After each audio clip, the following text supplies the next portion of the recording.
بسم اللہ الرحمن الرحیم۔ السلام علیکم ورحمۃ اللہ وبرکاتہ۔ اپنی اصلاح کریں چینل کے معزز دوستو، آپ کے سامنے آج میں سونے کا سنت طریقہ اور جدید سائنس میں بھی اس کے کافی سارے فائدے ہیں وہ آپ کے سامنے رکھنے آیا ہوں۔ سب سے پہلے سونے کی جب ہم نے تیاری کرنی ہے تو ہم نے اپنے بستر کو جھاڑنا ہے، اور جدید سائنس جو اس کے بارے میں یہ کہتی ہے کہ جب انسان بستر پہ سوتا ہے تو انسان کی جسم سے کافی سارے ڈیڈ سیل جو ہوتے ہیں وہ وہ بستر پہ گر جاتے ہیں، اور اگر دوبارہ وہاں پہ کوئی دوسرا بندہ لیٹتا ہے یا وہ خود لیٹتا ہے تو وہ جو ڈیڈ سیل ہوتے ہیں وہ اس کے جسم میں بیماریاں پیدا کرتے ہیں۔ تو اس لیے یہ آج کی سائنس کہہ رہی ہے، لیکن 1450 سال پہلے آپ صلی اللہ علیہ وسلم نے فرمایا تھا کہ بستر جھاڑ کے سونا ہے، ٹھیک ہے جی۔ اس کے بعد سنت یہ ہے کہ وضو کر کے ہم سوئیں، ٹھیک ہے۔ اس کے بعد سونے سے پہلے ہم نے سورہ واقعہ اور سورہ ملک کو لازمی تلاوت کر کے سونا ہے۔ اور اس کے بعد میں آپ کو بتاؤں کہ آیت الکرسی ہم نے جو ہے پڑھ کے سونا ہے۔ آیت الکرسی کے بہت سارے فضائل ہیں، جس میں یہ بھی ہے کہ جو آیت الکرسی پڑھتا ہے اس کی حفاظت ہوتی ہے، اور حدیث کا مفہوم ہے کہ جس نے ایک مرتبہ آیت الکرسی پڑھی اس کی اپنی حفاظت 2 مرتبہ پڑھی تو اس کے گھر والوں کی حفاظت 3 مرتبہ پڑھی اگر اس نے آیت الکرسی تو اس کے پورے محلے کی جو ہے نا حفاظت اللہ پاک فرماتے ہیں۔ تو آیت الکرسی کا اہتمام کریں، اور 21 مرتبہ کم از کم بسم اللہ الرحمن الرحیم پڑھ کے سوئیں۔ 4 کل پڑھنے کی کوشش کریں سونے سے پہلے، اور تہجد کی نیت کر کے سوئیں۔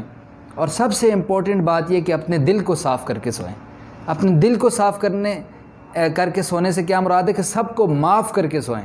کوئی پتہ نہیں تھی کہ کل ہم جاگ سکیں، کیونکہ موت اور نیند کو ایک برابر کا درجہ دیا اس لیے ہے کہ موت سے پہلے والی جو غنودگی ہے وہ نیند کی ہی طرح ہوتی ہے۔ نیند موت سے یعنی موت کی بہن بھائی سمجھ لیں نیند، تو اس لیے ایک دوسرے کو معاف کر کے سوئیں۔ دوسری بات جو سنت طریقہ ہے سونے کا وہ دائیں کروٹ سونا ہے۔ دائیں کروٹ، یہ ہاتھ ایسے اپنے گال کے نیچے رکھنا ہے، اور یہ والا جو ہاتھ ہے یہ اپنے اس سائڈ پہ ران کے اوپر رکھنا ہے، اور جو ہمارا دایاں پاؤں ہے اس ٹانگ کو ہم نے لمبا کر کے آگے سونا ہے، اور جو بائیں ٹانگ ہے اس کو تھوڑا سا چھوٹا کر کے اوپر، تھوڑا سا چھوٹا یعنی گھٹنے تک بائیں پاؤں کو رکھ کے سونا ہے۔ اور جدید سائنس یہ کہتی ہے کہ جو دائیں کروٹ سوتا ہے اس کا دل جو ہے، چونکہ بائیں سائیڈ ہمارا دل ہے وہ اوپر کی طرف ہوتا ہے، اور دل کو زیادہ کام نہیں کرنا پڑتا، چونکہ جب ہم سوتے ہیں پھر بھی ہمارے جسم کو انرجی کی ضرورت ہوتی ہے، خون کی ضرورت ہوتی ہے، تو دل کا کام تو دھڑکنا ہے۔ جب ہم بائیں کروٹ سوئیں گے تو دل پہ پریشر پڑتا ہے، اور جو خون ہے وہ دل صحیح طریقے سے پمپ نہیں کرتا، اور سارے جسم تک خون صحیح طریقے سے نہیں پہنچتا۔ تو جب ہم دائیں کروٹ سوئیں گے تو دل ایزی رہے گا، اور یہ صحیح طریقے سے دھڑکے گا، اور پورے جسم میں خون بھی پہنچے گا۔ اور سب سے امپورٹنٹ بات یہ کہ سوتے وقت پازیٹیو تھنکنگ ہو، ہماری اچھی سوچیں ہوں۔ اگر ہماری اچھی سوچیں ہوں گی سوتے وقت تو ساری رات ہماری اچھی گزرے گی۔ ٹینشن ریلیز کر کے سوئیں، ٹھیک ہے۔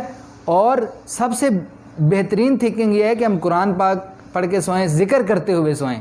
جب ہم ذکر کرتے ہوئے سوئیں گے تو انشاءاللہ ہماری رات اچھی گزرے گی۔ اور اس کے بعد اینڈ پہ جو ہے سونے کی نیت کر کے سوئیں۔ سونے کی نیت کرنے سے کیا مراد ہے کہ سونے کی نیت یہ ہے اللہم بسمک اموت و احیا، یا اللہ میں تیرے نام سے ہی سو رہا ہوں اور تیرے نام سے ہی اٹھوں گا، جاگوں گا۔ تو اس کا سارے ساتھی اہتمام کریں، اور اس طرح سونے کو جو ہے زیادہ سے زیادہ اس کی کوشش کریں آج سے، اور اس کی عادت بنائیں۔